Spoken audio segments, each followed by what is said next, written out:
Hi, it's Michael Farr from Farr, Miller and Washington. Stocks this week have been struggling. They've been struggling over the past couple of weeks as we sort through a whole lot of different news headlines and noise that continue to buffet Wall Street. This week, of course, we've seen protests in Hong Kong. Markets have been nervous about that, the effects on Asian markets and what that might mean to global markets. I said on PBS's nightly business report that I thought that these would probably pass without too much turmoil, and I don't think the Chinese police and military will overreact. They've learned their lesson, and I don't think we're going to see sanctions or things that are going to cause significant economic trouble.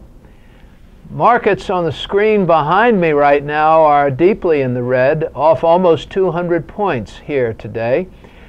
We've seen the markets giving back some. Some friends of mine have called this buyer exhaustion. The Fed, we know, continues to craft its message about when it's going to actually end their stimulus, which we believe is next month, and then subsequently when they'll raise rates.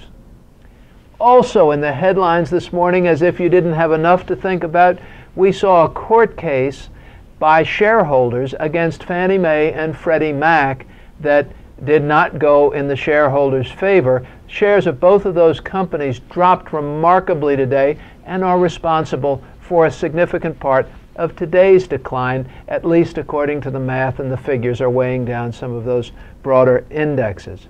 So the dollar is heading up, and that's been going on for some time as Europe's gotten weaker. 10-year Treasury has rallied terrifically, and we've got a 2.41% yield, 2.41 on the 10-year Treasury. That's much lower, so you're going to see mortgage rates probably coming into the weekend drop. Gold is higher. People are going into a flight to safety there, not only in bonds, responsible for some of the bond buying, but also going into gold. In this week's market commentary, we write about stock buybacks.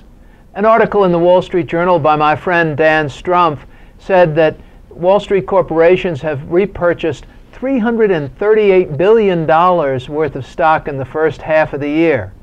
So with fewer shares out there available to divide all the earnings among, earnings per shares are reported higher.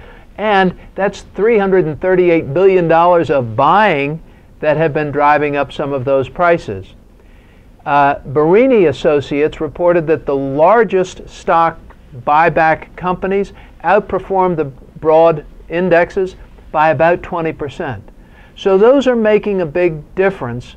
And there's just one other thing to kind of keep an eye on as you're trying to determine value. What's really creating value in the marketplace? So as you sort through the noise, and as I always advise, ignore the screaming and yelling at the fish market and pay attention to the price of fish. Take a close look at your prices. Take a close look at balance sheets. Make sure that they are not over leveraged, not too much debt, that the earnings continue to support the share price, and that management has some experience running a company like this, or specifically the company that they are running, for a number of years. If you need a little help, if you need a little hand-holding, let us help. Give us a call at Farr, Miller in Washington. Hang in there this week, and I appreciate you watching. I'm Michael Farr.